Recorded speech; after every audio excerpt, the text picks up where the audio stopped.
I'm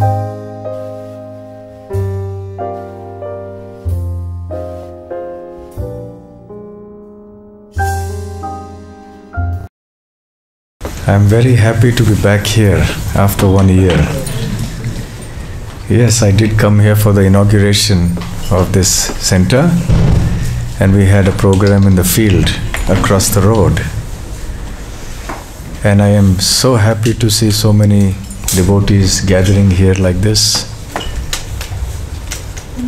And especially the moment I entered and I mentioned to Harikshetra Prabhu, I'm happy that everything is so neat and clean. And things are tastefully done. The curtains, the altar, the mats, the flooring, everything is nice, neat, clean. Cleanliness is next to godliness, yes?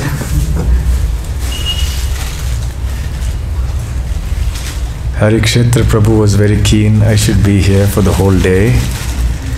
So I'm also happy to do that and to be with all of you. So we're meeting this morning and then again in the evening, right? Okay. Jaya Radha Madhava Kunja Bihari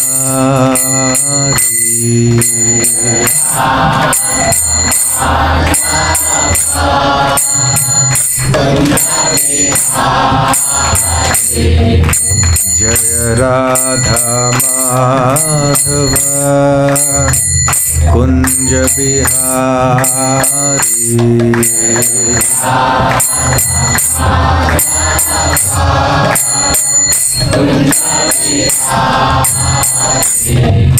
Jaya Gopi Jana Vallabha Girivaradhari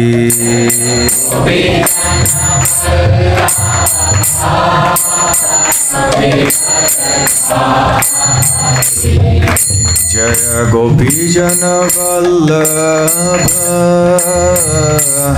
Girivaradhari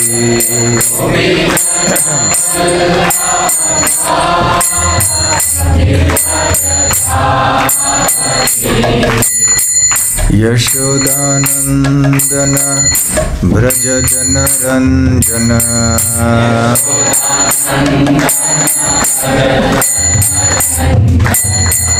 Yashodanandana Braja Jana Ranjana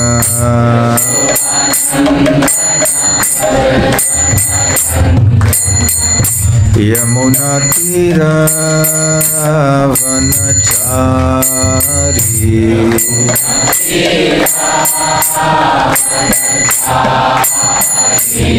Yamuna Tira Vanachari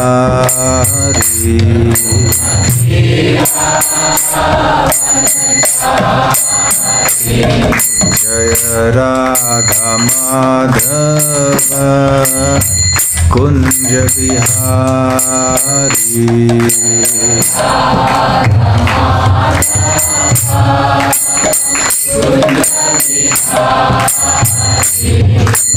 Jaya Shri Krishna Chaitanya Prabhu Nityananda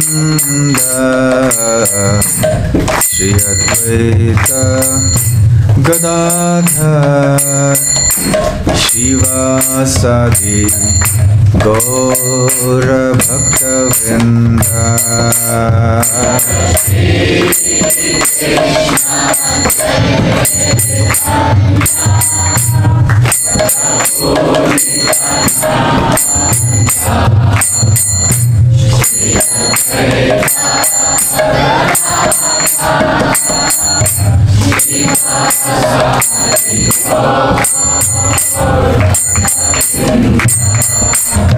Hare Krishna, Hare Krishna, Krishna Krishna, Hare Hare, Hare Rama, Hare Rama, Rama Rama, Hare Hare,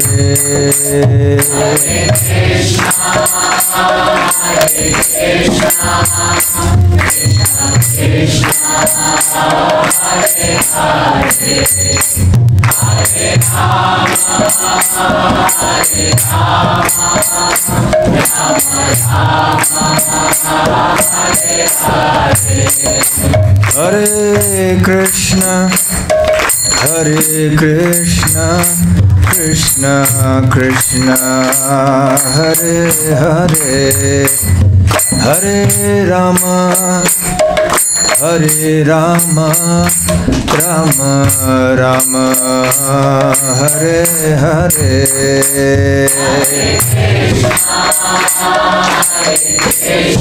Krishna Krishna, Hare Hare, Hare Rama, Hare Rama, Rama Rama, Hare Hare, Hare Krishna, Hare Krishna, Krishna Krishna, Hare Hare, Hare Rama, Hare Rama, Rama Rama, Hare Hare, Hare Krishna, Hare Krishna, Krishna Krishna, Hare Hare, Hare Rama, Hare Rama, Rama Rama, Hare Hare, Hare Krishna, Hare Krishna, Krishna Krishna, Hare Hare, Hare Rama, Hare Rama, Rama Rama, Hare Hare, Hare Krishna, Hare Krishna, Krishna Krishna, Hare Hare, Hare Rama, Hare Rama, Rama Rama, Hare Hare,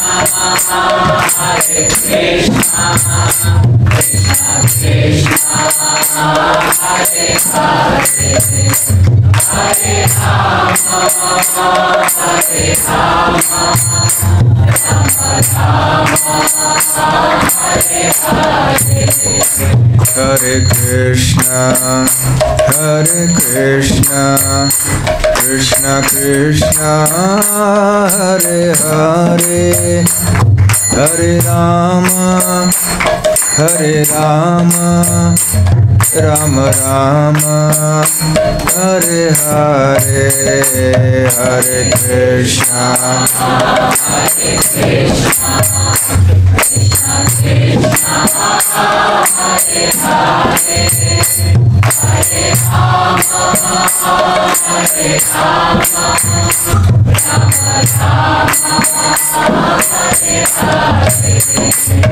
Jai Gandharvika Giridhari, Gandharvika Giridhari Gaur Hari, Gandharvika Giridhari, Gandharvika Giridhari Gaur Hari, Jaya Jaya Prabhupada, Prabhupada, Prabhupada, Jaya Jaya Prabhupada,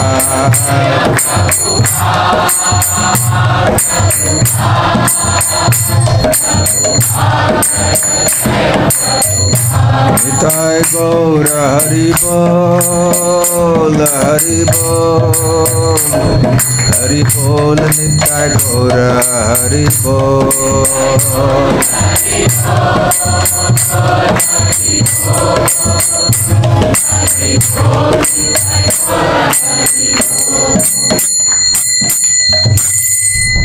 Jayam Vishnupad Paramahansa Parivrajakaacharya Ashtottara Sat.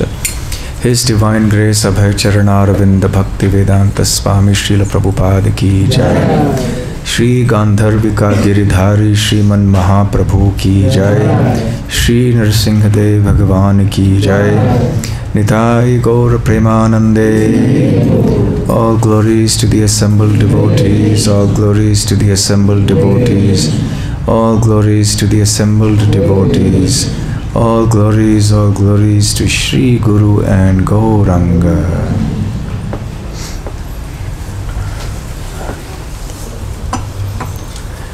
Om Ajnanatimirandhasya Jnananjanashalakaya Chakshurunmilitam Yena Tasmai Shri Gurave Namaha Shri Chaitanya Manobhishtam Sthapitam Yena Bhutale Swayam Rupa Kada Mahyam Dadati Svapadantikam Vandeham Shri Guru Shri Yudapadakamalam Shri Gurun Vaishnavamscha Shri Rupam Sagrajatam Sahagana Raghunathanvitam Tam Sajivam Sadvaitam Savadhutam Parijana Sahitam Krishna Chaitanya Devam Shri Radha Krishna Padam Sahagana Lalita Shri Vishakhanvitamscha Nama Om Vishnu Padaya Krishna Presthaya Bhutale Srimate Bhakti Vedanta Swamin Niti Namine Namaste Saraswate Deve Gauravani Pracharine Nirvishesha Shunyavadi Paschatya Deshatarine Vancha Kalpatarubhyascha Kripa Sindhubhya Evacha Patitanam Pavanebhyo Vaishnavebhyo Namo Namaha Jai Shri Krishna Chaitanya Prabhu Nityananda Shri Advaita Gadadhara Shivasadi Gaura Bhakta Vrinda Hare Krishna, Krishna Krishna, Hare Hare, Hare Rama, Rama Rama, Hare Hare. Hare Krishna. Today I will be speaking on a very interesting topic from the 11th canto of the Srimad Bhagavatam. This topic was suggested by none other than Hari Kshetra Prabhu. Or you, okay, suggested. Actually, any topic about the Supreme Lord or any topic connected to the Srimad Bhagavatam is glorious. It is wonderful to discuss because there is so much to learn. These are all very inspirational, enlightening passages and narrations from the Srimad Bhagavatam. And this is the episode of the Avadhuta and his 24 gurus. The Avadhuta is a Sanskrit word which indicates a person who is transcendentally situated, which means that he is beyond matter. He is situated on the spiritual platform. And being so, such a person sometimes, not always, but an Avadhuta is that kind of a person who, being spiritually situated, is completely oblivious to the norms and customs and the etiquette of human society. They have nothing to do with this world. So they are so absorbed in something beyond this world that they will do things that ordinary people think are very unusual, even very eccentric perhaps. And they may be seen as being great oddities in this world. And ignorant people may sometimes misunderstand them and ridicule them, criticize them and so on. But those who know, they can recognize them. So this Avadhuta, he narrates his story of how he learned from 24 gurus. Now, before we begin the actual discussion on this topic, it will be helpful to have a background to this. You see, Lord Krishna had already been on this earth in his manifest pastimes for almost 125 years. As you know, he had descended for the fulfillment of various purposes, as he declares in the Bhagavad Gita. Paritranaya sadhunam vinashaya chadushkritam dharma sansthapanarthaya sambhavami yuge yuge. He descends in this world from time to time in different yugas to rescue or protect the devotees, to destroy the miscreants who create a disturbance on the earth, and in particular those who harass the devotees, and thirdly, to establish the principles of real dharma, Sad-dharma, real spiritual knowledge. So he comes for a certain length of time, he accomplishes his purposes, and then he returns to the spiritual world. So Lord Krishna had also come, and the time came after 125 years of his manifest pastimes to return to Goloka Vrindavan from where he had come. So he was thinking, what should I do now? I am living here in Dwarka with my extended family, the Yadu dynasty. And the Yadu dynasty has become so enormously powerful because of their connection to me and because they have been empowered by me, that if I leave and they remain behind, there's going to be a great catastrophe here. Why so? Because these Yadus, they love me more than their very life. And when I leave, in separation from me, they will lose their sense of balance. And because they have so much power, they may do all sorts of things that may create an enormous disturbance on this planet. So therefore, it is better that before I leave, I create a situation where they leave this world before I do. They have also come to accompany me in the fulfillment of my activities and my purposes here. You see, the associates of the Lord, when He descends into this world, are not ordinary people. They are chosen, and they may descend either directly from the spiritual world, or they may descend from the heavenly planets, and they come here, participate in the Lord's Leela, and when the time comes, they return to wherever they are supposed to be, or to wherever the Lord wants them to be. So because the Lord had fulfilled His pastimes, so He thought to Himself, well, my associates have also fulfilled their pastimes, or their role here. So there's no need for them to remain here any longer. So I should send them back before I leave.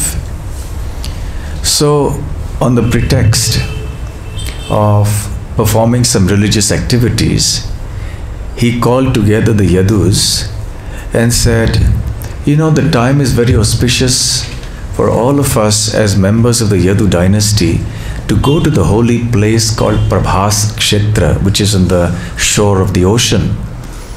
And we should go there and perform some religious activities. And then the Yadus, of course, agreed. And it was Lord Krishna's plan that when the Yadus would go there, because of being influenced by the Yogamaya potency of the Lord, not the Mahamaya potency, the Yogamaya potency of the Lord, they would get bewildered, they would fight with each other in such a violent way that they would all kill each other, destroy each other. So practically the whole Yadu dynasty would be destroyed. That was how Lord Krishna planned it, because there was no other way. They would leave. There was no one who was more powerful than the Yadus except Krishna himself. And if at all the Yadus had to leave, it was Krishna who would have to orchestrate this whole thing. So he orchestrated this whole fratricidal war amongst the members of the Yadu dynasty. This topic has been discussed at length in the early part of the 11th canto of the Srimad Bhagavatam, so we won't go into length in that. But when the members of the Yadu dynasty were so petitioned by the Lord to go to Prabhas Kshetra and do religious activities there, the foremost amongst the Yadus, whose name was Uddhava, and I'm sure you've all heard the name of Uddhava, a great exalted devotee of Lord Krishna, a look-alike. He looked exactly like Lord Krishna. He was his cousin, he was his confidant, he was a great devotee, very wise. Lord Krishna would take counsel from him from time to time. So Uddhava was present there. He was very sharp. He caught on very quickly to the Lord's purpose. Even though Krishna had not said anything about his intention of leaving this world and going back to the spiritual world, but he immediately understood this is what Krishna wants. So this strong suspicion arose in the mind of Uddhava that this is disaster. The Lord wants to leave us. He wants to go back.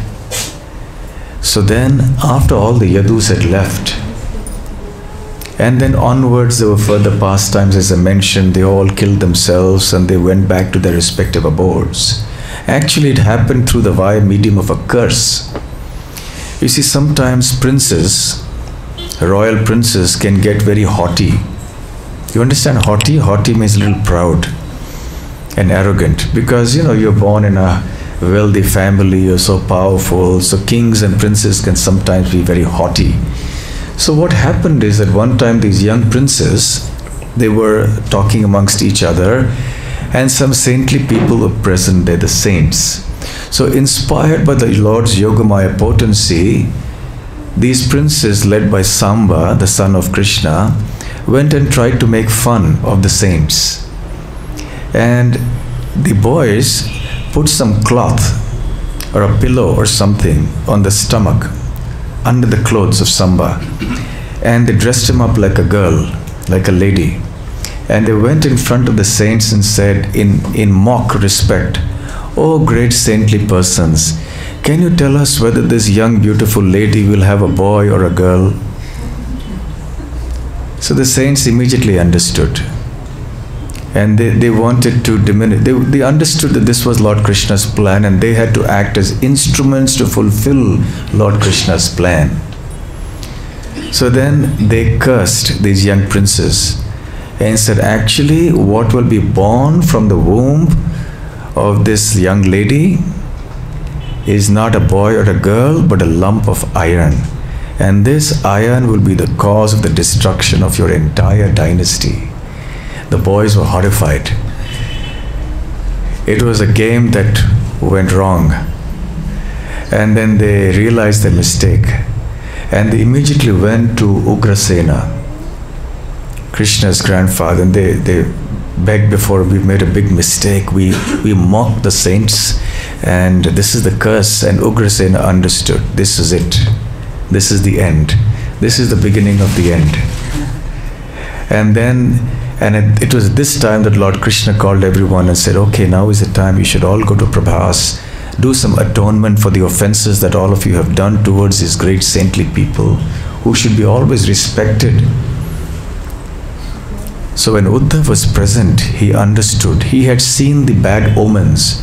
He had heard about this incident of the princes mocking the saints. He heard about these incidents, and being very intelligent, he put two and two together. So I can see what's coming now. So after the Yadus left Lord Krishna's company, Uddhava approached him in a solitary place and said, my dear Krishna, I think I can understand what your plan is. You want to wind up your pastimes, and you want to leave and go back to Goloka Vrindavan. And as far as I'm concerned, I cannot tolerate being away from you. I cannot tolerate separation from you. So please, if it is your will to depart, you are the supreme independent Lord who can dictate anything to you. But if you have decided that you want to leave and go back, I will not be able to stay here without you. So you please take me along with you to the spiritual world. I will not be able to stay here in the material world any longer. So Krishna smiled and said, Uddhava, you are very intelligent. You caught on very quickly. However, coming back with me is not the solution, Uddhava. You should stay here. I have a mission for you here. Of course, later, as it will be revealed, Krishna wanted Uddhava to go to the place called Badrikashram, Badrinath. How many of you have been to Badrinath? Only so few. Oh, what a pity. It's very risky going to Badrinath. But you may think it's risky because there are cliffs. Yes, that sort of risk is there. The roads are very narrow, it's high up on the hills, and you could topple over and fall down thousands of feet. Yes, that sort of risk is there, but I'm not referring to that risk. The risk I'm referring to is that if you go there, you will not want to come back. It is so beautiful and so enormously attractive and captivating, you'll want to stay there. So Krishna wanted to send Uddhava to that place because there were many saintly people and others residing there. And he wanted Uddhava to be a messenger of the path of devotion, of the path of bhakti, because there were many sages there performing various kinds of spiritual practices. Somebody was into austerity, somebody was into speculation, someone was into renunciation. They were doing all sorts of things, and Lord Krishna wanted to establish, specifically in the community of sages and generally in the world at large, that the highest process of spiritual realization is bhakti, devotion to himself, to Lord Krishna. So he wanted Uddhava to perform this one last important service for him. So he did not want him to come back to the spiritual world yet. He had a mission. So he told Uddhava, no, I want you to take sannyas. Anyway, the entire Yadu dynasty is going to get destroyed. And you are right, I will be leaving. But you should take sannyas, become detached from this world, and cultivate spiritual knowledge and establish the principle of bhakti or devotional service to me as a supreme object of life and as the conclusion of all the Vedas. So with a heavy heart, Uddhava agrees. After all, how could he refuse the desire and the instruction of the Supreme Lord, his life and soul, Krishna? At the same time, he didn't want to feel, he didn't want separation from him, but Krishna pacified him and said, if you're thinking of me, Uddhava, you're always with me. So in this way, Uddhava left. And there are many other episodes that happened, and he moved on. But before that, he told Krishna, I want some parting instructions from you, so that I can keep these instructions very close to my heart and meditate on them even as I go ahead to perform this last task that you have assigned to me. So Krishna agrees. He said, all right, I will give you some last instructions.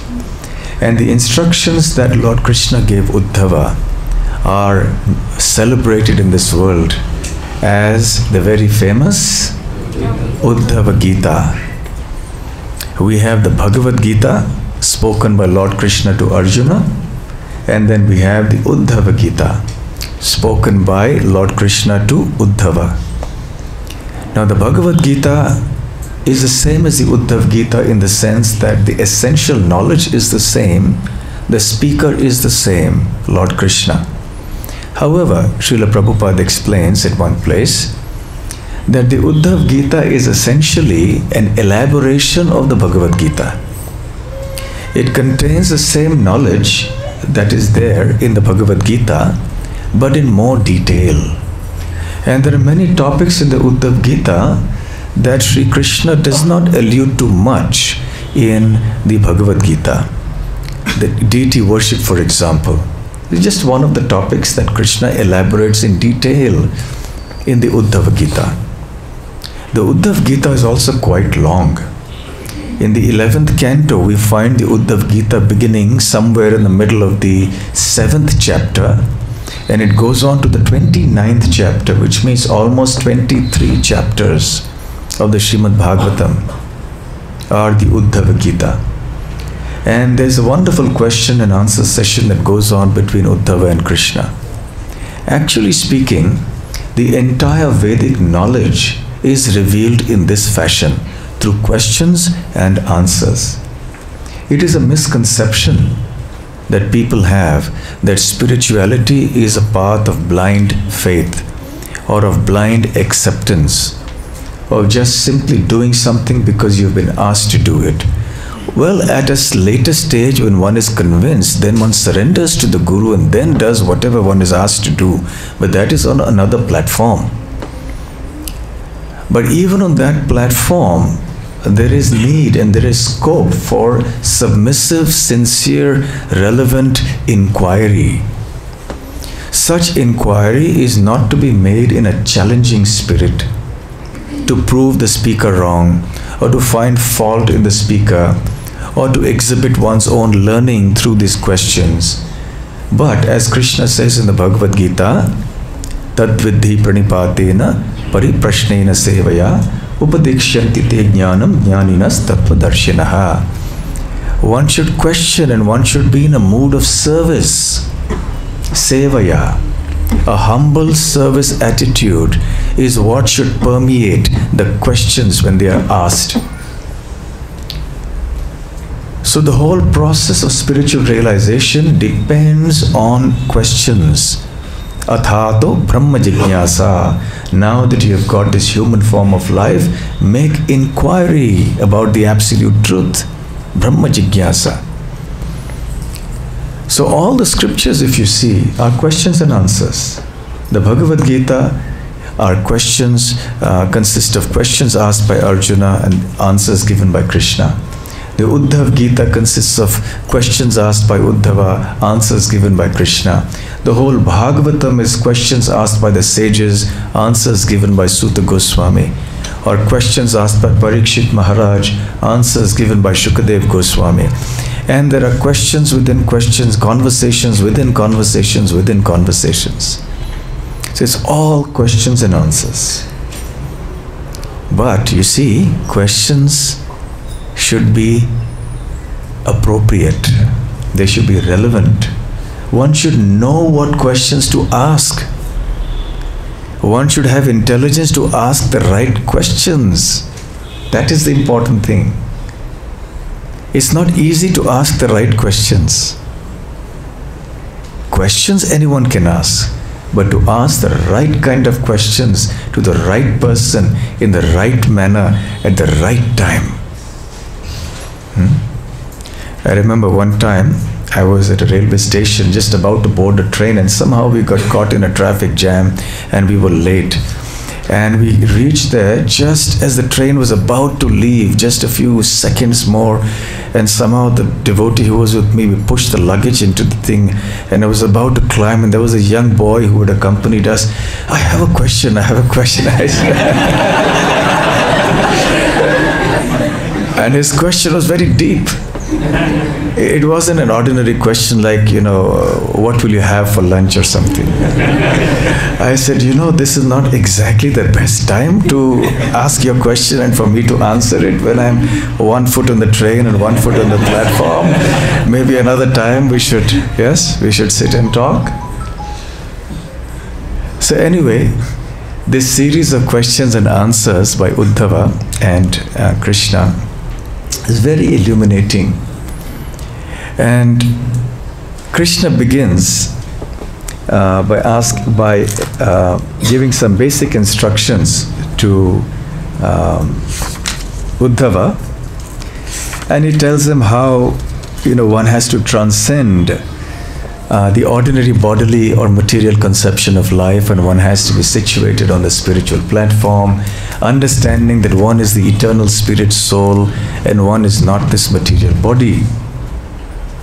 And in the course of this, when he is speaking about how one can use one's intelligence to understand the presence of the Lord everywhere, to understand who the Lord is, what the Lord is, and how ultimately one must surrender unto Him and become His devotee.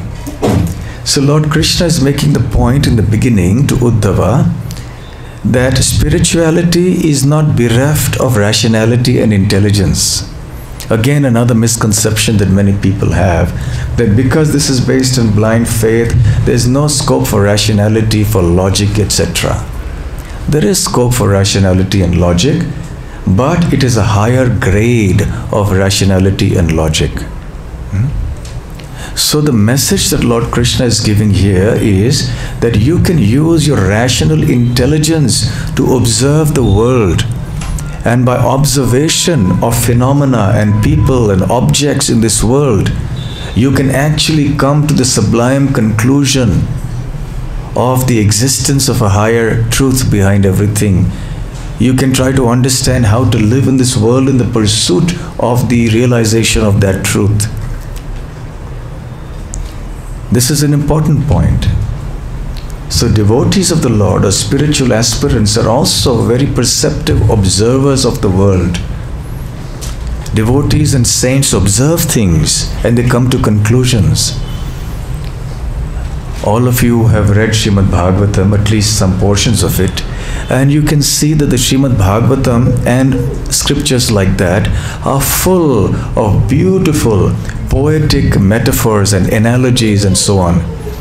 Many times the analogies pertain to nature, to different types of birds, to different types of animals, to the phenomena of weather, the clouds, the rain, the heat, the sun, the moon, about different types of trees and plants and insects. The Srimad Bhagavatam is full of such analogies and metaphors, which goes to show that the sages were so deeply observant and perceptive. They observed how animals behaved. They observed how birds behaved. They observed the nature of trees. They observed the nature of the weather, of how nature changed and evolved through the seasons and through the day and night. And therefore, they used their observations into their teachings. You see, because when we try to understand spiritual truths of which we have no experience and which is beyond matter, beyond the material world, you need to have something, some frame of reference by which the people at large can understand these concepts. So therefore, some analogies and references are given from our everyday experience just so that we can get some picture, some idea of it. This is often called Chandra Shakha Nyaya, as the logic of the moon within the branches. You know, sometimes a mother may hold a small baby in her arms and she wants to point out the moon to the child. And she says, look at the moon, look at the moon. The child looks here and there, no idea where the moon is, what the moon is. So then she takes him to a tree, and between the two branches of a tree you can see the moon. So she said, look between these two branches, that's the moon. And then the child is able to see the moon and understand this is the moon. So actually the moon is not between the branches. The moon is far away in its own place. But it's an indication. So similarly, these analogies that are given by the great saints and by the Lord Himself in various sections of the scriptures are indicators. They are hints. For example, the other day in one of the temples here I was discussing about Lord Krishna's beautiful complexion, His beauty. The beauty of the absolute truth is unparalleled, completely beyond this world. His complexion is compared to that of a dark blue monsoon cloud. Abhinava jaladhara sundara he. Abhinava means new, jaladhara means a cloud. So his complexion is like that of a freshly formed monsoon cloud. Clouds may exist at other times of the year also, but they are white. In the monsoon, the clouds are darkish because they're filled with water. But it's not just any monsoon cloud either. It is a monsoon cloud that has freshly been formed. So, Abhinava Jaladhara Sundarahe. So, Srila Prabhupada explains that actually this is an analogy. That Krishna's complexion is like that of a freshly formed blue monsoon cloud. But in reality, nothing in this world can compare to any attribute of Krishna. Because Krishna's complexion is completely beyond this world. Any attribute of Krishna is completely transcendental. But just in order that we living in this world, in our bodily concept of life, with our limited intelligence and limited sense perception, that we can get some idea. So these analogies are given. So Lord Krishna is saying, indicating that we should also be observers of this world and learn from what we see around us. And our observation should be such that it will lead us to the proper spiritual conclusions. For example, there are many people today who believe in the conservation of the environment, which is very noble, and it's very heartening to see such consciousness arising in the minds of people everywhere, all over the world. It's happening. People are becoming aware that we should not exploit the environment. We should preserve it. Now, in and of itself, even though it is a noble idea, and definitely everyone should do that, but ordinary environmental awareness and protection campaigns lack a certain spiritual perspective, a certain spiritual understanding of the whole issue. You see, for us, as devotees of Lord Krishna, as followers of the Vedic scriptures, as aspirants for spiritual perfection, we do not look upon nature just as something that is beautiful, just as something that needs to be balanced for the sake of our protection and, for our good. All that is there, but we look upon nature as something divine. Why? Because it's Krishna's nature. The nature belongs to Krishna. When we speak of nature, such and such person has an angry nature, such and such person has a mild nature. So we speak of nature, so whose nature? It is Krishna's nature. It is God's nature. In the English language also, we use the phrase Mother Nature. Have you heard of this? Mother Nature? So where there's mother, there's also father. So people are thinking about Mother Nature, but who's father? Where is the father in this whole thing?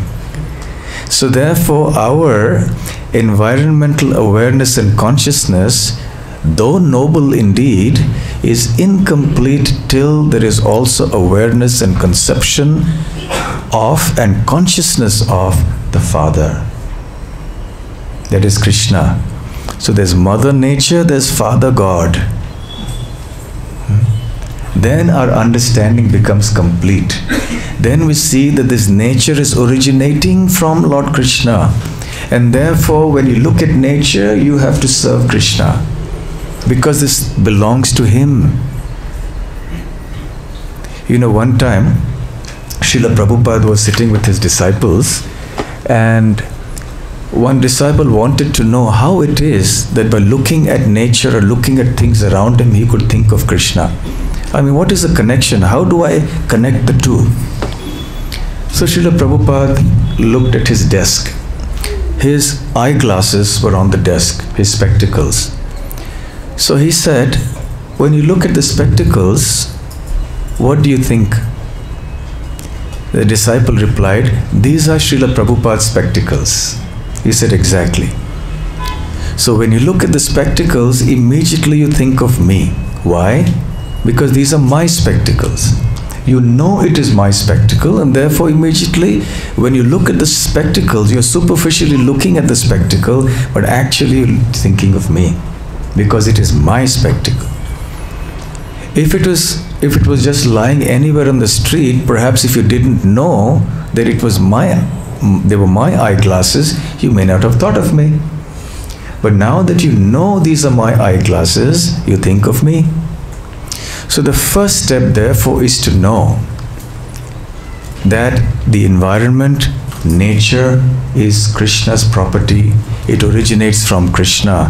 Aham sarvasya prabhavo mattaha sarvam pravartate iti matva bhajante mam buddhabhava samanvitaha. Lord Krishna says in the Bhagavad Gita that actually everything animate and inanimate in this world, material and spiritual, emanates from me. I am the source of everything, and one who understands this properly takes to the process of devotion with full attention and sincerity. So we have to first and foremost see the connection of nature with Krishna. Then our environmental awareness will move ahead. So it's one thing, you have level 1, where you say, I must protect the environment which is noble. Then you move to level 2. Where is this environment coming from? Who has designed it? Who is maintaining it? Who has set it up? Who has conceived of it? Yes, that's Krishna, the Lord of everything, the source of everything. Then we come to level 2. But even at level 2, just to acknowledge that nature belongs to God is not sufficient. It's necessary but not sufficient. We come to the 3rd level. The 3rd level is we love Lord Krishna with our heart and soul because He is the origin of everything. So then how do you connect nature to Krishna in this process of trying to love Krishna? You use everything that is Krishna's property. The nature also is Krishna's property. You use everything in His service. For example, there's a servant in a house. He lives in the house of the master. The servant is meant to use everything in the house for the service of the master. The servant is not meant to quietly, surreptitiously steal something from the master's house and use it for himself. That's not what a true servant will do. But out of gratitude for the service that the servant is doing, the master will give him a very nice facility. He say, okay, I have a nice quarter for you here to stay, and whatever is cooked in my kitchen, I will eat and you also eat that. He will look after him nicely when he's sick. In this way, the master looks after the servant nicely. And the servant uses everything that is the master's property for the service of the master. So similarly, we are all servants of God, servants of Lord Krishna. Jivera Swarupa Hoye Krishner Nityadas. This is our constitutional position. So when we see things around us, everything is part of Krishna. It is Krishna's energy. It doesn't belong to me. It doesn't belong to you. It belongs to Krishna. So we have to use everything that's available around us in the service of the Lord. And that is the process of bhakti. Patram pushpam phalam toyam yo me bhaktya prayachati tadaham bhakti upaharitam ashnami prayatatmanaha. We use a leaf, we use a fruit, we use some flowers, we use some water. All are products of nature.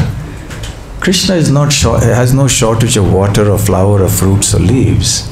What He's seeking is our devotion. And these objects or substances from nature are vehicles to transmit our devotion to Him. So when we offer a flower to Krishna, we are offering it with devotion. So what Lord Krishna is accepting actually is the devotion that goes behind that offering of the flower. So in this way, we see the connection between the environment and the Supreme Lord. So we protect the environment not merely because of a sense of self-preservation, that if we destroy the environment, we are going to get destroyed. Well, that's at one level true, certainly, and any sensible person should realize that. But at a higher level of consciousness, we think, actually this is Krishna's property. So I should not simply use it for myself without His permission. I should use everything in His service. That is bhakti. Everything we have, everything we see is all His property, including our body, including our intelligence, including our mind, our senses, our abilities. Everything is coming from Him. So all of this has to be used in His service. This is the connection, the interface between the environment and spiritual consciousness. So therefore, what Lord Krishna is speaking about here in this section is about how we can use our rational intelligence to come to very clear, exalted spiritual conclusions.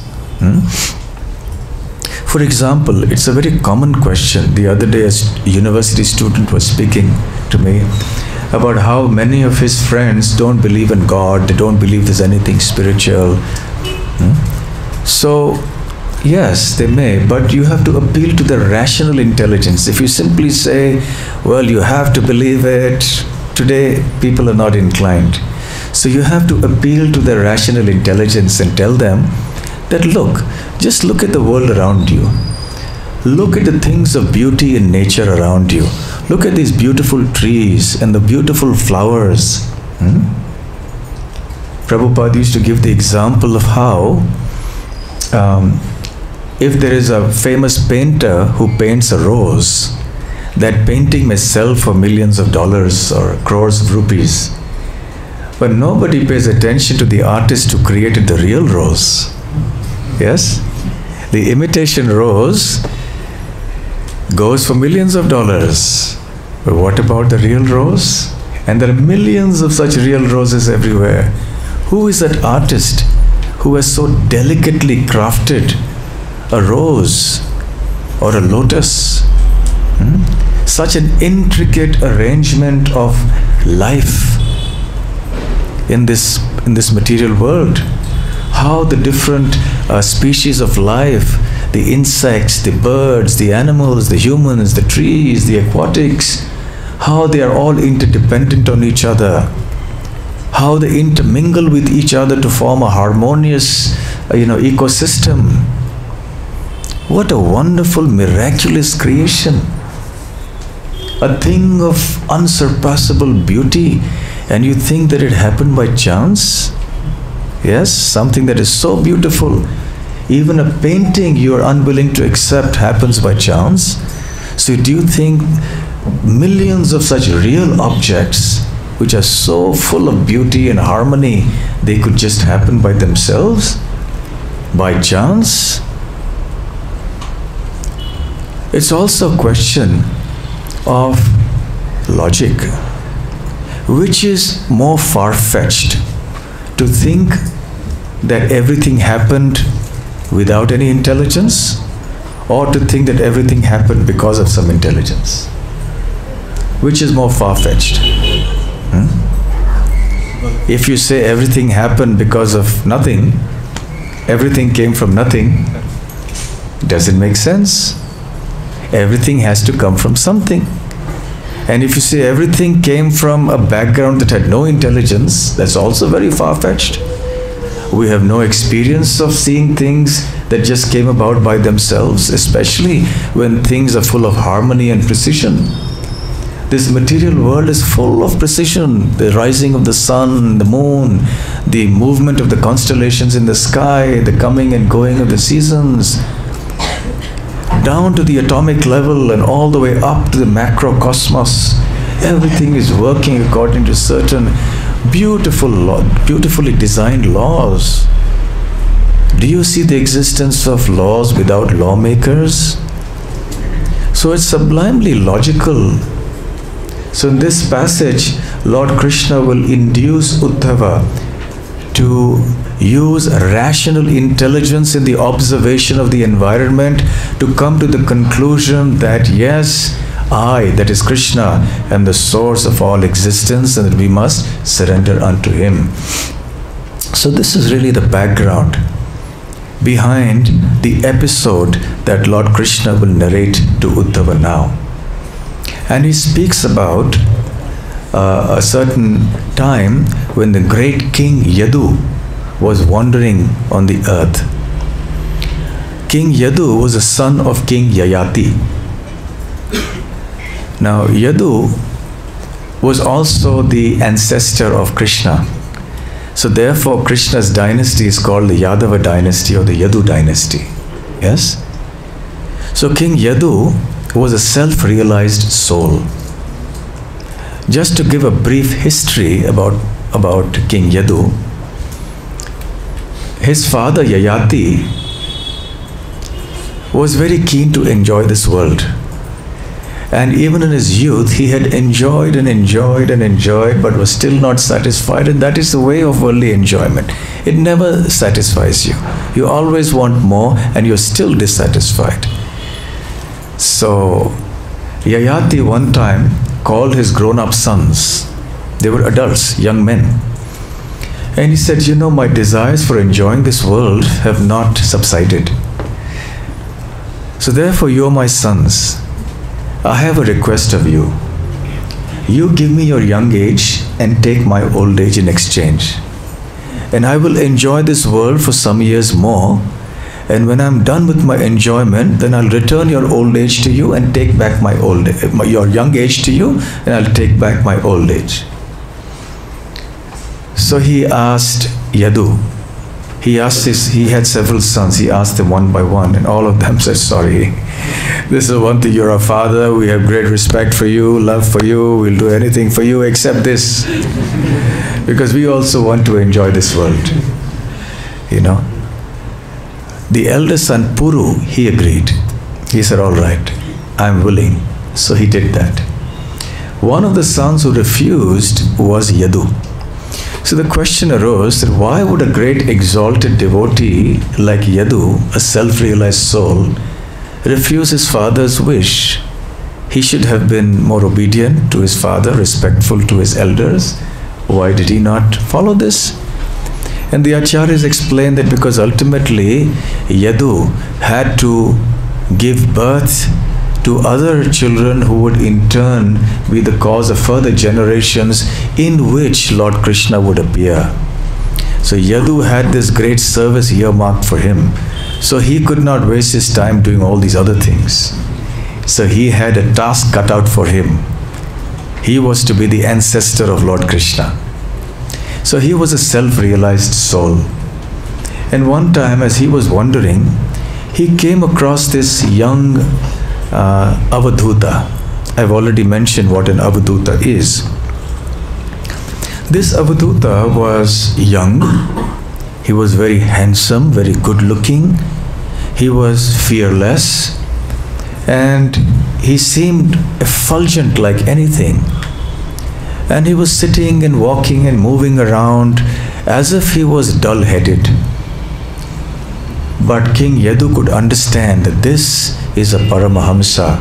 Paramahamsa means one who is situated on that spiritual platform. You see, there's a saying in English, it takes one to know one. No? If someone has to be celebrated as a great mathematician, it's not you and I who can declare that someone is a great mathematician. The community of mathematicians must recognize that he's a great mathematician, because only they recognize who's a great mathematician and who is not. If you and I have no knowledge of mathematics, how are we in a position to understand whether somebody is a great mathematician or not? Similarly, if we are not self-realized, how can we understand whether somebody else is self-realized or not? We may have some theoretical understanding, we may have some degree of practical understanding, but we may get deceived, we may not understand. But King Yadu was himself self-realized. So he understood very well that this young man sitting here is not like the others. It's not that King Yadu had not seen mad people or mentally challenged people. He had seen them. They would also be sometimes roaming around with torn clothes, dirty clothes. Sometimes you unfortunately see them on the street, people who are mentally challenged, and they behave in very odd ways. So Yadu had seen all such people also. But when he saw this gentleman, he understood he's not like the others. The others are mocking him and ridiculing him because they think he's mad. But actually he's not mad. He is most wise. He is self-realized. He is just walking around completely detached from this world. He is absorbed in internal consciousness. So King Yadu approaches him. He notices from a distance. Then he approaches him, and with great respect, he bows his head, folds his hand, and says, "My dear sir, you are very young, very handsome, very strong, very healthy, and yet you seem very intelligent, very educated, etc. But you are just walking around as if you have no purpose. You are sitting around doing no activities, even no dharmic or religious activities. I can understand that you're experiencing some great internal bliss. So I would like to know how it is that you have reached this state of consciousness, where you have completely transcended matter. You have gone beyond the material world. And now you're absorbed in spiritual consciousness and you're experiencing some happiness which everybody should experience. You're pretending and acting as if you're just an ordinary person. But I know, I can understand. So please reveal to me your secret. What is this knowledge? Please enlighten me. So the Avadhuta, he looks at King Yadu and he's happy to see the very submissive and sincere attitude of King Yadu. You see, kings, as I mentioned earlier, are wont to sometimes behave in an arrogant way. But King Yadu was not like that. King Yadu folded his hands and very submissively he began to question this Avadhut Brahmana, this saint. So the Avadhuta was pleased to see the submissive attitude and he began answering. And this is where the whole narration now begins of his 24 gurus. And then he goes on to say, "My dear king, with my intelligence I have taken shelter of many spiritual masters. Having gained transcendental understanding from them, I now wander about the earth in a liberated condition. Please listen as I describe them to you." So in this verse, the Avadhuta speaks the word buddhi upashritaha, indicating that he gained buddhi or intelligence or transcendental understanding by looking and observing, and not that these entities actually spoke to him. Normally, when we speak of a guru or think of a guru, we conceive of, and understandably, a person who will speak to us and who will teach us transcendental knowledge. But in this case, by buddhi upashritaha, the Avadhuta is indicating that none of these gurus from which he gained transcendental knowledge actually spoke to him. He learnt this knowledge just by observing them at a distance. So I come back to the point which I was making earlier, that by very strong perceptive observation of the world around us, we can understand so many things in life. You see, that is why sometimes, not always, sometimes or maybe often, with age comes wisdom. Yes? Not always, as I said, but often. Because you have seen the world, you have experienced the world, and you understand what's to be done and how it's to be done, what's not to be done. So wisdom comes by experience. Wisdom comes by observation and learning. But the Avadhuta didn't have to wait till old age to get wise. So that's an indication for everyone who's young now. Even you can learn by observing nature. You look at the tree and you see what a wonderful tree that Krishna has created. You can also learn many things from a tree. Even a child can learn if the child is trained to be perceptive. So what are these gurus? These many gurus, he says. I learned from many gurus. And taking shelter of steady intelligence, I travel about the earth constantly engaged on the transcendental platform. And then he mentions who these 24 gurus are. How many of you have heard this narration of the 24 gurus before? Okay, few. So you'll be surprised when I read the list of the 24 gurus. You may be thinking, well, he's talking about such and such a sage sitting in that mountain, or such and such a yogi in the Himalayas, or maybe in such and such person in that ashram. But that's not quite what this Avadhuta is talking about. He says, O king, I have taken shelter of 24 gurus, who are the following. Please note, the earth, air, sky, water, fire, moon, sun, pigeon, python, the sea, moth, honeybee, elephant, honey thief, the deer, fish, the prostitute Pingala, the Kurara bird and the child, the young girl, the arrow maker, the serpent, the spider, the wasp. Ete me guravo rajan chaturvinshatir ashritah shiksha vrittibhir etesham anvashiksham ihatmanaha. My dear king, by studying their activities, shiksha vrittibhihi, by looking and studying their activities, I learned from them the science of the self. Iha atmanaha.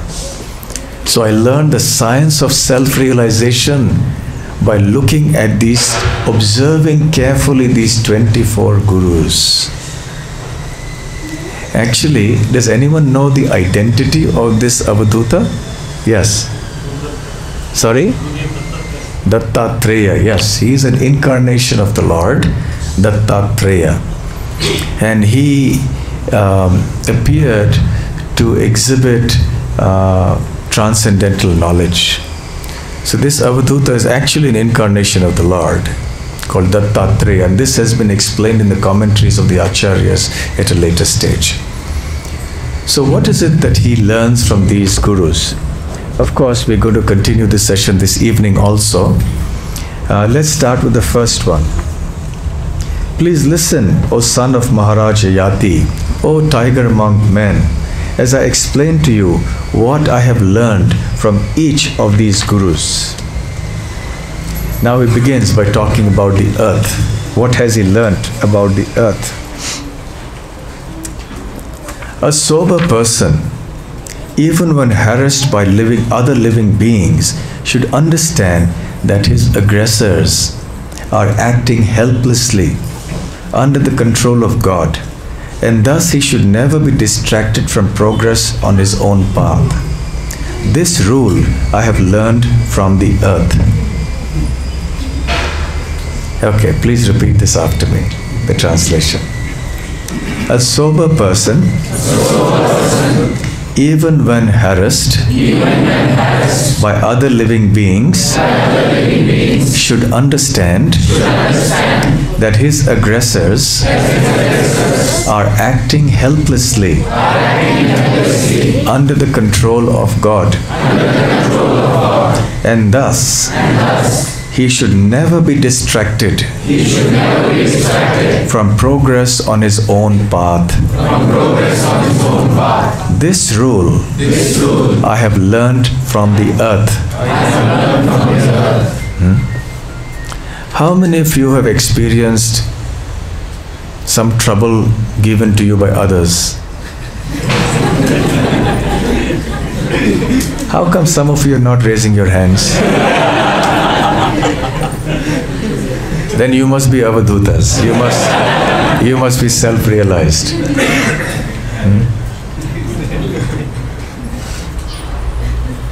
Everybody experiences that. Even a mosquito coming and bothering you, it bites you, yes? All day long we are afflicted by someone or the other saying something, doing something, or not saying something, not doing something. And we experience it every day when we're sitting in the car on the Bangalore roads. Yes? Sufficient, ample experience. It's a complete test of your tolerance and your patience and your temper.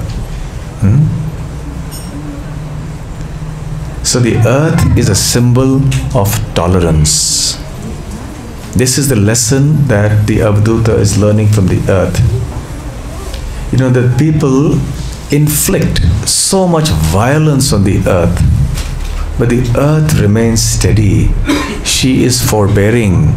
She tolerates everything and doesn't stop doing the work that she's supposed to do, which is to give shelter to and to provide for all the living entities who reside upon her.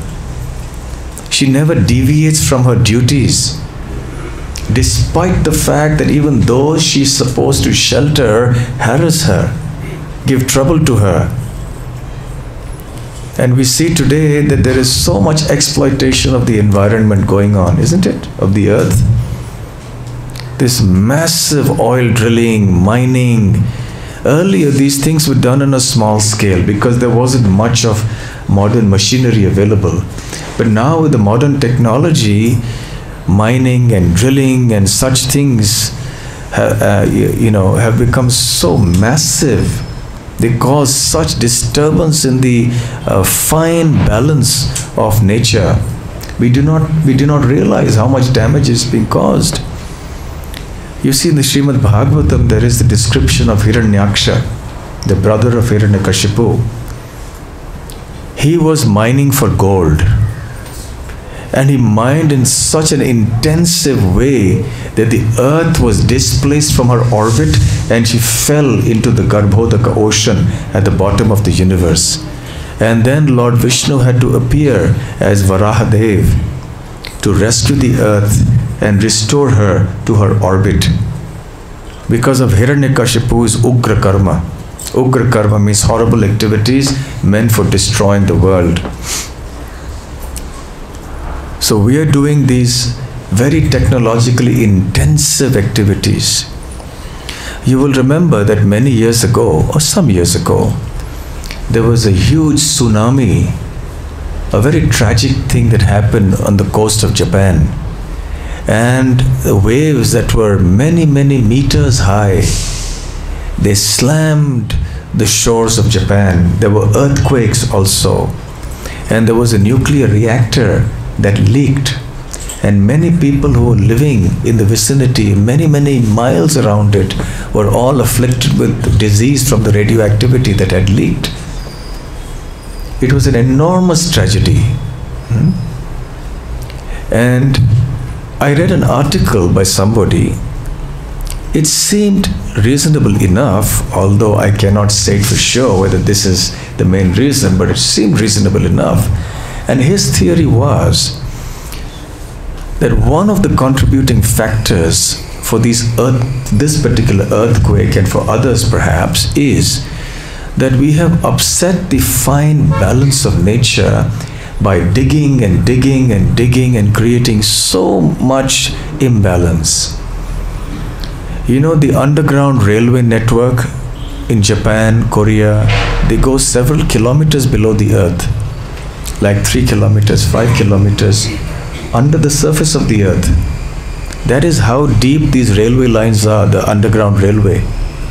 So can you imagine digging so deep inside, and 3 kilometers or 5 kilometers under the surface you make tunnels and have railway lines? How much of the vibrations must have happened there? Enormous vibrations and digging and the excavation going on, and then you have the trains coming and going all the time underneath. Yes? Where even one train passes by, you know how it vibrates if you're standing on a platform, how much of a vibration there is. So under the earth we have all these trains coming and going, and so much of excavation, digging. So it has completely upset everything, and all the construction work we are doing to make these multi-storied, huge buildings. These are actually not natural at all. And when we go against the laws of nature, then nature strikes back. Somehow or the other that happens. When it goes beyond a point, involuntarily nature may react. Even though she may be very merciful and wants to give shelter, but it's just beyond her capacity. and she may react. That is also why so many epidemics and diseases and natural catastrophes happen. Because the living entities, especially the human beings on the earth, create havoc. They perform so many sinful activities. Violence, cruelty, slaughter, killing of animals, killing of humans. So therefore, the earth is subjected to unimaginable violence day in and day out by everybody. And she just patiently tolerates everything. And not only that, there is the trees, the forests are being cut down. Everything in nature is being destroyed. The rivers are being dried up. The oceans are being polluted. The air is polluted. The ground is polluted. The minds are polluted. And nowadays you have even the ether that is polluted. You know how the ether is polluted? How is the ether getting polluted? So much unnecessary sound vibration. All sorts of sound vibrations. Plus you have now all these radiations for the internet and the mobile telephone networks and satellites beaming radiation. So we are assaulted every day without our knowledge with all sorts of radiation. We don't even realize it. And therefore we have so many diseases and so much, because everything is polluted, not just the air, not the physical environment, but even the subtle environment is polluted. And the earth has to bear all this. And many times there are huge wars, and the humans living on the surface of the earth kill each other, and the earth is soaked with the blood of all these slain people. Mother Earth has to bear it. So the earth is a symbol of tolerance. But she still remains very kind, very motherly, just like a mother. A mother may be harassed by her children, but she still remains very loving and caring for the children. In the same way, she's Mother Earth, and she looks after all of us. So the Avadhuta is learning the quality of forbearance or tolerance from the earth, that when we live in this world, there will be many entities, humans or non-humans, who will cause us difficulty in life. We may, of course, take evasive action, that is our right. For example, if a thief comes to our home to steal, it's not that we'll say welcome. Yes? We will take our precautions. We will lock our doors at night. But if it were to happen, what to do? We can't stop our activities of life. We have to go on. We cannot stop doing what we're supposed to do because a thief came and stole something from our house. So we are harassed every day, day in and day out, by various living entities. So we cannot stop performing our duties in life, and particularly our spiritual duties in life. We cannot let our striving for success and self-realization become adversely affected because different people are harassing us or different entities are causing trouble to us. We must tolerate. The principle of tolerance is also taught by Lord Krishna in the Bhagavad Gita. Matra sparshastha kaunteya shitoshna sukha dukkhadaha agama payano nityas tam stitikshasva bharata. Just as the coming and going of the summer and winter seasons creates pleasure and creates distress and so on, similarly happiness, distress comes in life. It comes and it goes. One should tolerate.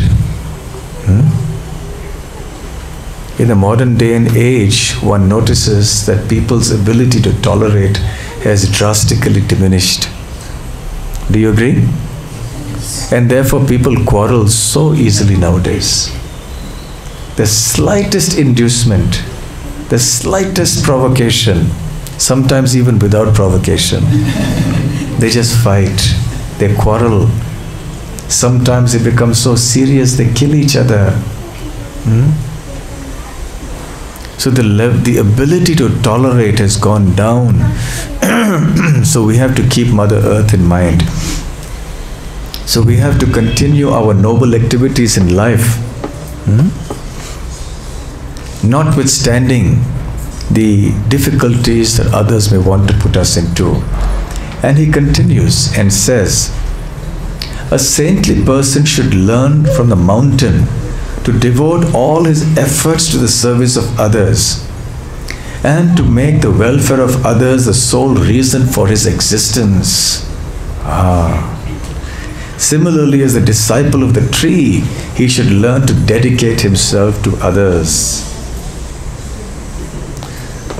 What noble ideals, huh? Yes, see.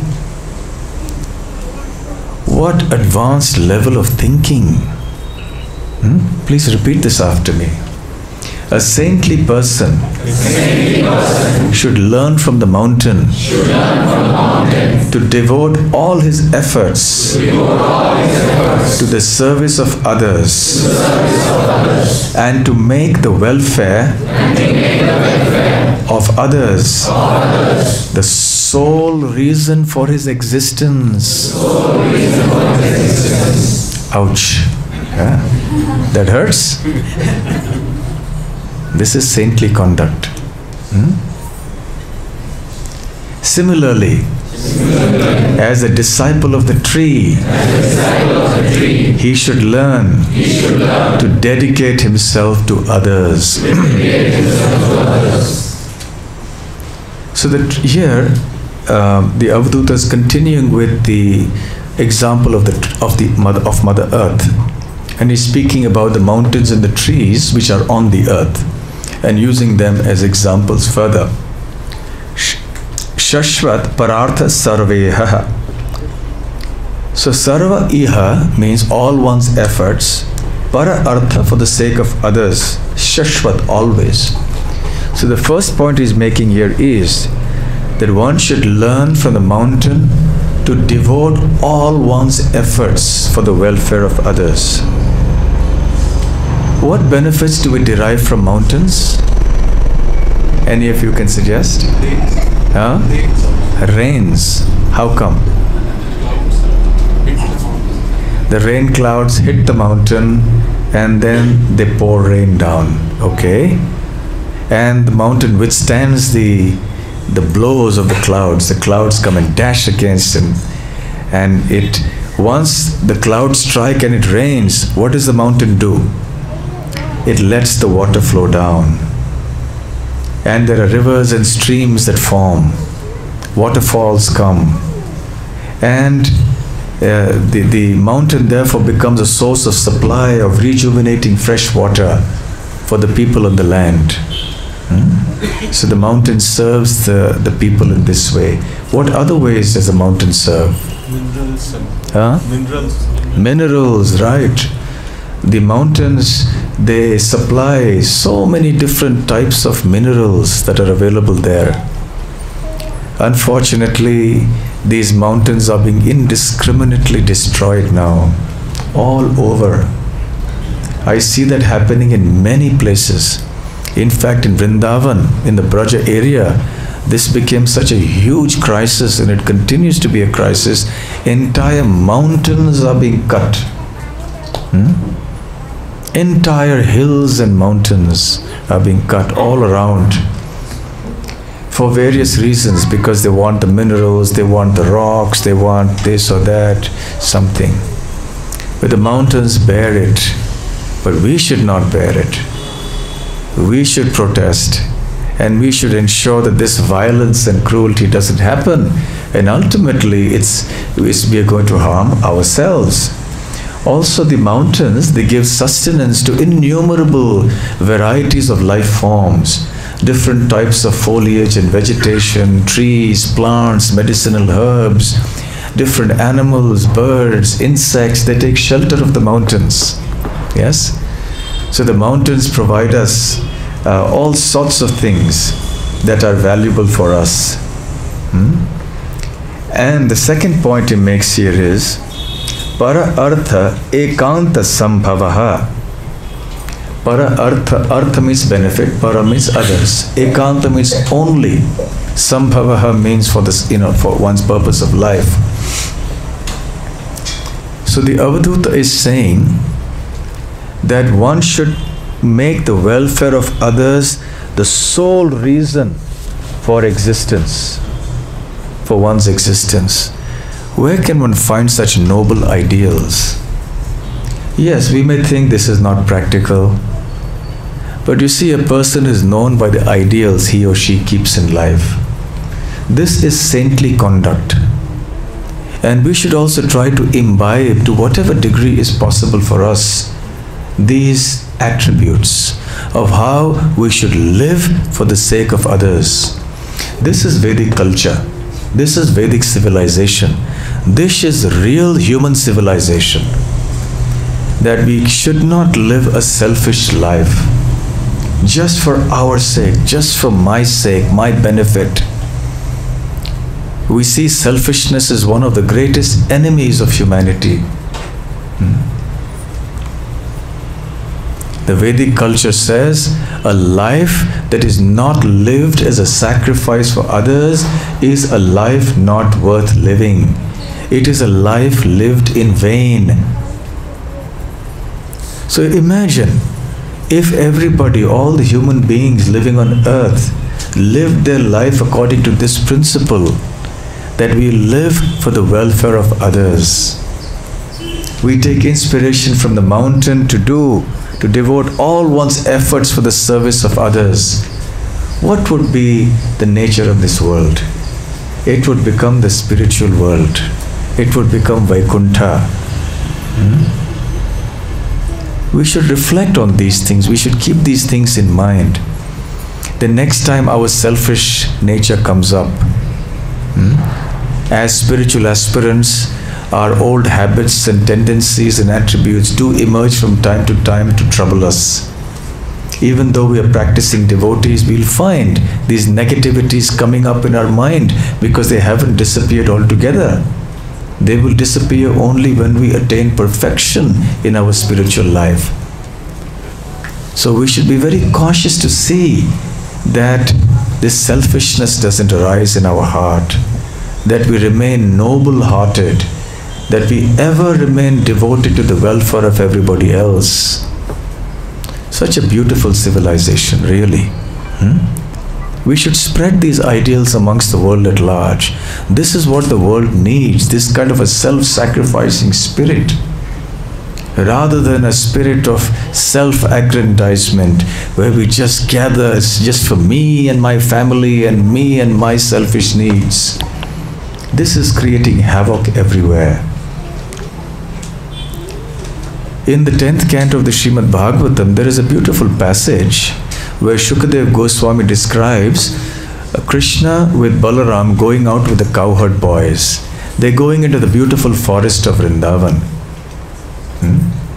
And he's now going to speak about the trees.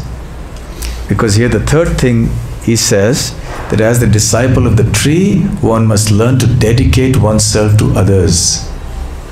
So Krishna glorifies the trees. How are the trees dedicating themselves to us? How are the trees so tolerant, forbearing and sacrificing for us? Yes? They give us fruits and they give us shelter. Excellent. The trees give us fruits, they give us shelter, they give us leaves, they give us herbs, they give us flowers, they give us wood.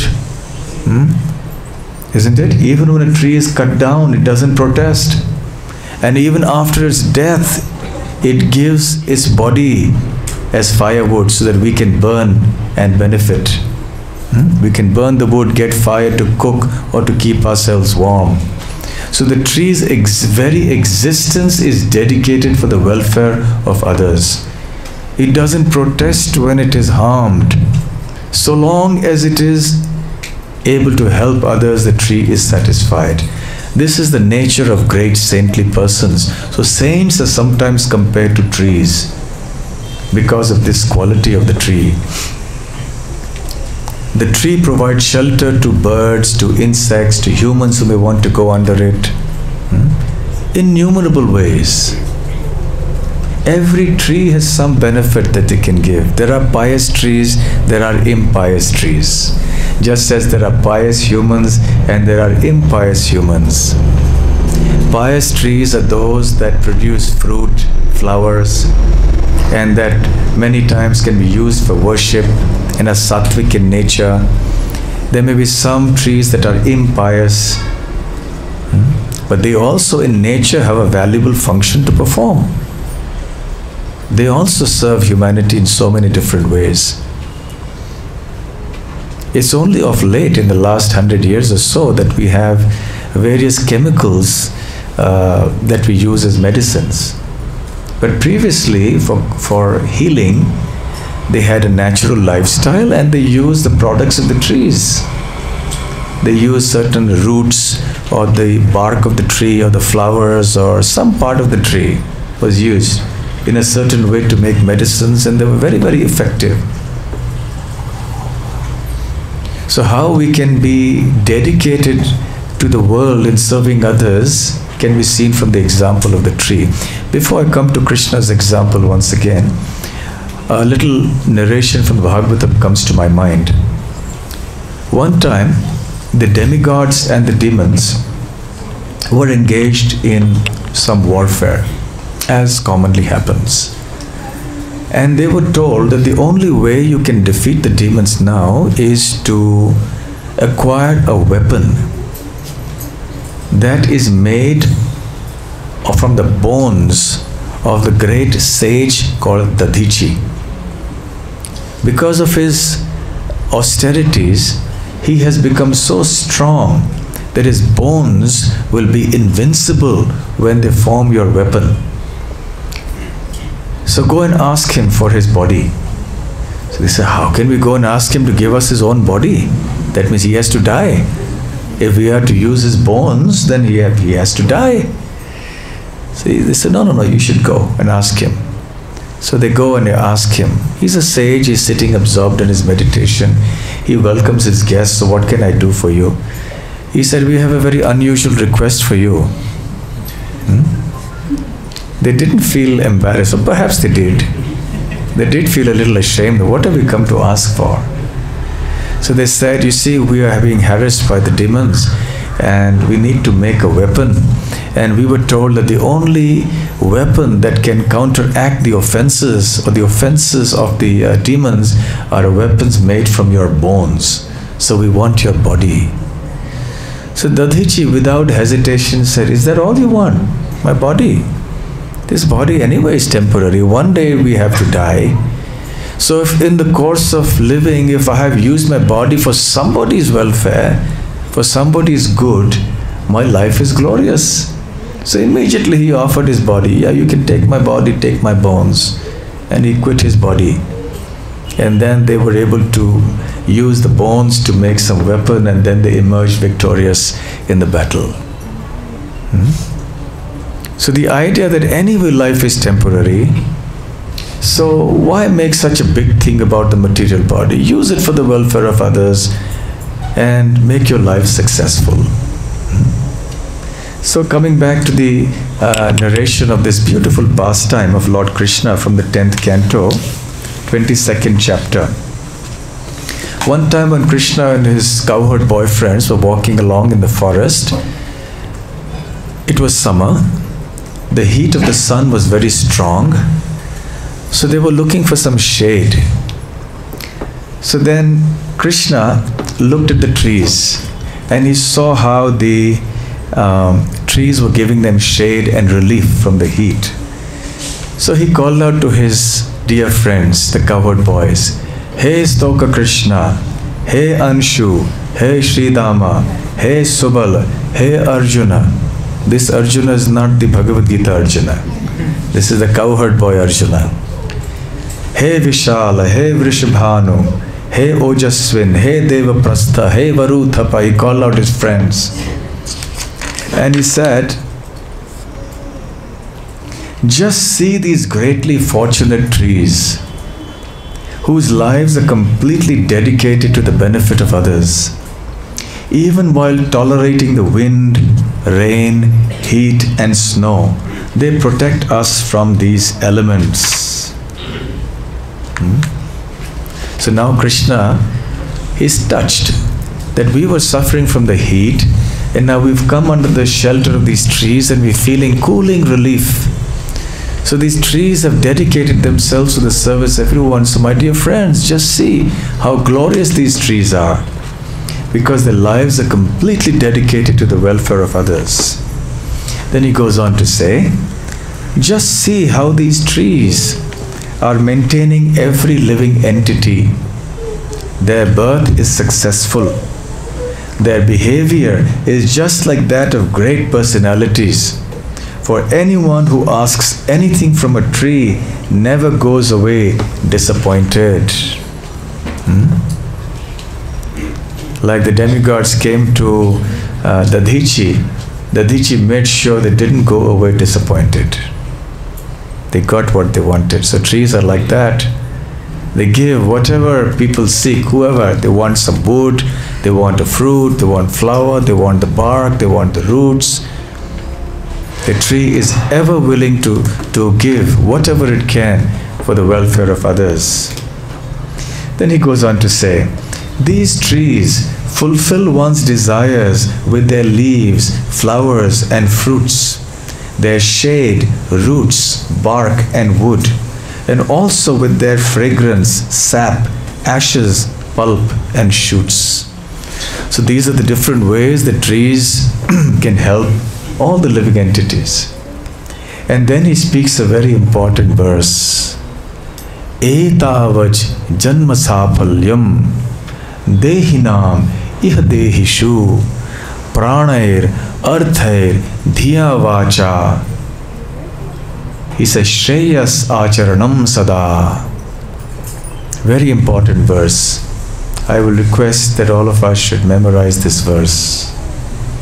Etavaj janma safalyam dehinam iha dehishu pranair arthair dhiya vacha shreyah acharanam tada sada. So he says that, one should always be dedicated for Shreyas. One should act in such a way as Acharanam. One should act in such a way as to effect the welfare of everybody. Always Sada. Shreya Acharanam Sada. There are two words, Shreyas and Preyas. Shreyas indicates our ultimate benefit, and Preyas indicates the immediate benefit. Generally, the word Preyas would indicate material benefit, and Shreyas would indicate spiritual benefit, or the ultimate benefit. So one should forever work for the overall benefit of others. Etavad janma saphalyam. So the janma saphalya means the perfection of life. For whom? Dehinam. So the perfection of life for those who are embodied in this world, for all living entities, humans especially, like us, is iha dehishu, that towards those who are embodied, towards other living entities, we should perform these welfare activities. Shreyas, Shreya acharanam sada. In what way should we do that? Pranair, with our life. Arthair, with our wealth. Dhiya, with our intelligence. Vacha, with our words. So one should dedicate oneself to the welfare activities of others with one's life, with one's wealth, with one's intelligence, and with one's words. If one cannot give up one's life, not necessarily giving up in the sense of dying, but giving up one's life in the sense of sacrificing our time and energy for the welfare of others, devoting and dedicating our life for the larger welfare of everybody else. If we cannot do that, at least we should dedicate some of our wealth for it. Artha. If we can't do that, at least we should dedicate our intelligence for that. If we can't do that, at least we should use our words, vacha, for that. So one should, like the trees, dedicate one's life for everyone, and specifically Lord Krishna says here that one should use one's life, one's wealth, one's intelligence and one's words always for such welfare activities. And of course, as we know, the highest welfare activity for people, especially in this age of Kali, is the congregational chanting of the holy names of Lord Krishna. Hare Krishna, Krishna Krishna, Hare Hare, Hare Rama, Rama Rama, Hare Hare. So one should dedicate oneself, one's life, pranay, arthe, dhiya, vacha. One should dedicate one's life, one's wealth, one's intelligence and one's words for propagating this Sankirtan movement everywhere, so that everyone may truly benefit. This is the highest philanthropic or charitable activity that one can ever perform, because it is on the platform of the soul, not on the platform of the body.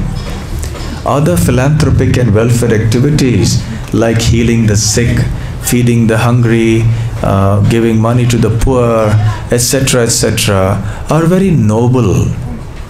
And certainly these activities should happen. But we should know that they are not the highest welfare activity, because the benefits that will accrue to the people to whom we offer these services are temporary.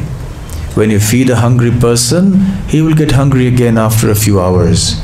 You heal a sick person, he will fall sick again after some time. But when you give someone Krishna consciousness, which is on the spiritual platform, you will ensure that that living entity does not take birth again in this dukkhalaya mashashvatam, in this world of misery. Rather, that living entity will be released from the cycle of birth and death, and he or she will go back to Krishna's abode to live eternally in full joy, participating in Lord Krishna's blissful transcendental pastimes. This is the highest welfare work we can do. And so, in keeping with the spirit of the mood of the earth, of the mountain, of the tree, we should also try to dedicate ourselves for the welfare of everyone through the Krishna consciousness movement. So we'll stop here because we'll leave some time for questions. Okay? So thank you very much. And if you have any questions, please feel free to ask. Yes. Yes.